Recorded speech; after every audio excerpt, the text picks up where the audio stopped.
పైన అంటే ఎంట్రీ అప్పుడు స్టార్టింగ్ ఎపిసోడ్‌లోనే యాహ్! యాహ్! నాగార్జున గారే షాక్ అవ్వడం జరిగింది. అవును. సో, ఇంత ఈజీగా చెప్తున్నావు ఏంది ఇన్ని కోట్లు అని చెప్పేసి అవును. అని ఇన్ని మిలియన్స్ అని చెప్పేసి చెప్పడం జరిగింది. అంటే 513 మిలియన్సో ఏమో చెప్పిండు అవును. రాము. అవును. ఏంది ఇంత సింపుల్‌గా చెప్తున్నావు అని అన్నాడు. యాహ్! అయితే దాని తర్వాత నేను ఒక వీడియో చేద్దామని చెప్పేసి వీడియో చేయడానికి నేను రీసెర్చ్ చేయడం జరిగింది. ఓకే. ఏంటంటే అసలు ఏ సాంగ్స్ ఎక్కువ హిట్ అయినాయి అని చెప్పేసి. ఓకే. సో, ఒకటి మహేష్ బాబుది ఉంది, ఒకటి అల్లు అర్జున్‌ది ఉంది. ఓకే. సో, అల్లు అర్జున్‌ది అంటే 700 ప్లస్ ఉంది మిలియన్. అవును. 700 మిలియన్లు ఉంది. ఇంకోటి మన మహేష్ బాబుది వచ్చేసి 600 మిలియన్లు ఉంది. యాహ్! సో, ఈయనది వచ్చేసి ఇప్పుడు రాముది 520 ఏమో చూసిన నేను. అవునవును.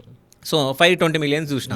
సో, ఇక్కడ చూసుకుంటే సో, మన అల్లు అర్జున్ సాంగ్ 700 మిలియన్లు ఉన్నది 3 సంవత్సరాలు అవుతుంది యాహ్! అదొచ్చి. అవును. దాని తర్వాత మహేష్ బాబు సాంగ్ వచ్చి 1 ఇయర్ అవుతుంది. Yeah. ఈయనది వచ్చి 1 ఇయర్ కాలేదు. అవును. కాకుండానే ఇంత రీచ్ వచ్చిందంటే అసలు ఒక ట్రెండ్ క్రియేట్ చేసిండు.